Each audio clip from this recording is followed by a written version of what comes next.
میرے نبی کریم علیہ السلام کے صحابہ تو ہر وقت اظہار کرتے، ہر وقت اظہار کرتے، شدید علیل ہوتے تو اظہار کرتے، کمزور ہوتے تو اظہار کرتے۔ کچھ چیزیں ایسی ہیں جب ہم کتابوں میں پڑھتے ہیں تو حیران ہو جاتے ہیں۔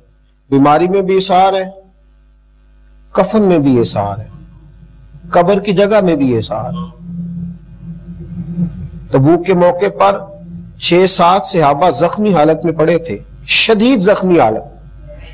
خدا نہ خواستہ جب کئی لوگ اکٹھے زخمی ہو جائیں تو ہر ایک کی خواہش نہیں ہوتی کہ پہلے مجھے ہاسپٹل پہنچایا جائے، پہلے مجھے ضرورت ہے۔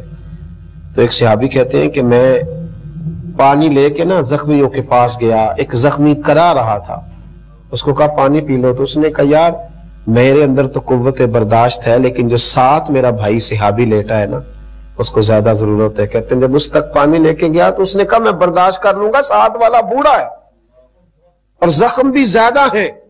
کہتے ہیں جب اس تک پانی لے کے گیا تو اس نے مجھے چوتھے تک بھیج دیا۔